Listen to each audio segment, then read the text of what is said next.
रहे हैं। पढ़ाई के लिए हम लोग दो बात कह रहे हैं। एक तो भैया पढ़ाई की जो व्यवस्था को सुधारना है वो एक दिन में, एक साल में सुधरेगा नहीं। अगर बिहार में देश की सबसे अच्छी शिक्षा व्यवस्था बनानी है तो करीब करीब 5.5 लाख करोड़ रुपया खर्च होगा। 5.5 लाख करोड़ और करीब 8 से 10 वर्ष लगेंगे।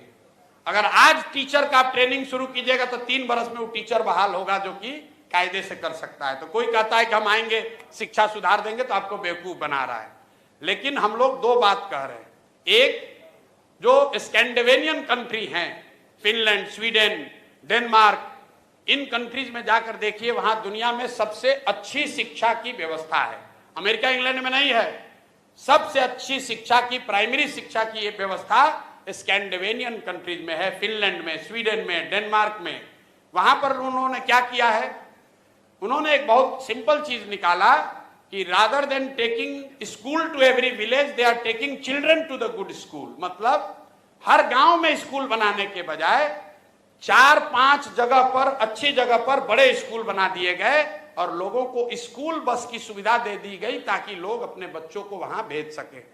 बिहार में इसका जब मैंने अध्ययन कराया तो ये पाया कि प्रखंड के स्तर पर अगर 5 स्ट्रेटेजिक लोकेशंस पर अच्छे विद्यालय बना दिए जाए और स्कूल बस की सुविधा दे दी जाए तो औसतन 8 से 9 किलोमीटर मैक्सिमम बस की दूरी होगी, जिस पर कि बच्चों को चलकर आना पड़ेगा।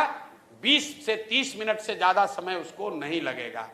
तो बिहार में पहली चीज हम लोग ये करेंगे कि हर प्रखंड में कम से कम एक विद्यालय जो अभी है उसको अपग्रेड करके नेतरहाट के स्तर का विद्यालय उसको बनाया जाए।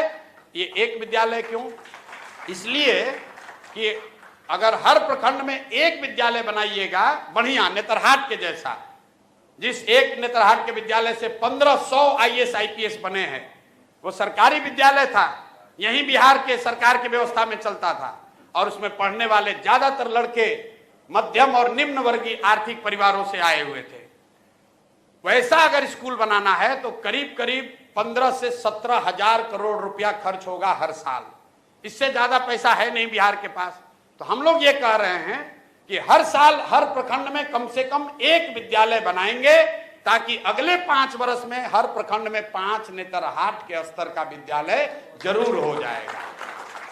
दूसरी बात, हम अगर 5 वर्ष में शिक्षा सुधारेंगे, आपका लड़का 6वां में है, 8वां में है, आप कैसे सुधरिएगा? आपका समय तो निकलता जा रहा है। उसके लिए हम लोगों ने कहा कि जैसे ही सरकार बनेगी तो गरीब लोगों को यह सुविधा दे दी जाएगी कि अगर आप चाहें तो आप अपने बच्चे को प्राइवेट स्कूल में भेजिए और प्राइवेट स्कूल का रेगुलेटेड फीस सरकार की ओर से भरा जाएगा। मतलब कई आदमी कोई समझ में नहीं आ रहा है, कह रहा भैया तो सब तो प्राइवेटे में भेज देगा। बिल्कुल नहीं भेजेगा।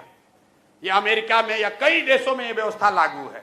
जब आपका बच्चा होता है आपको मिलता है दोनों ऑप्शन, प्राइवेट में पढ़ाओगे कि सरकारी में पढ़ाओगे। ज्यादातर लोग सरकारी में पढ़ाना चाहते हैं। आपसे अभी पूछेंगे कि आपका लड़का साइंस कॉलेज में पढ़ेगा कि पटना में प्राइवेट कॉलेज में पढ़ेगा, आप कहिएगा भैया साइंस कॉलेज में नाम लिखवा दीजिए। आपसे पूछेंगे कि PMCH से मेडिकल करना है कि रमैया से करना है, आप कहे भैया PMCH में हो जाए तो रमैया क्या करने जाएगा। क्यों? क्योंकि सरकारी जो मेडिकल कॉलेज है, साइंस कॉलेज है, वो किसी प्राइवेट कॉलेज से उसका स्तर ऊपर है। तो ये सच्चाई नहीं है कि अगर आपको ऑप्शन मिल जाए तो सब आदमी प्राइवेट में जाएगा। दूसरी बात समझिए कि सरकारी विद्यालय फ्री नहीं है। ये आपको हमको लगता है कि ये फ्री है। सरकारी विद्यालय को चलाने में सरकार खर्च कर रही है 60,000 करोड़ रुपया। हर साल बिहार सरकार खर्च करती है 60,000 करोड़ रुपया। तो प्रति बच्चा जो है, जो खर्च है वो प्राइवेट स्कूल से भी ज्यादा पड़ रहा है सरकारी स्कूल में पढ़ाने का। क्योंकि सरकारी स्कूल में मास्टर का कितना है दरमाहा? 45,000, 60,000, 80,000। वही आदमी जब प्राइवेट में पढ़ा रहा है तो 8,000 में काम कर रहा है। तो अगर ये बैलेंस बना दिया जाए कि सरकारी विद्यालय का स्तर धीरे धीरे सुधारा जाए तो कम पैसे में लोगों को यह सुविधा दी जा सकती है कि भाई तुम प्राइवेट में पढ़ाओ लेकिन पढ़ाओ। तो उससे लोग अपने बच्चों को पढ़ाएंगे। और जो बजट अभी उपलब्ध है इसका 1/3 पैसा हम लोग सरकारी विद्यालय को सुधारने में लगाना चाहते हैं।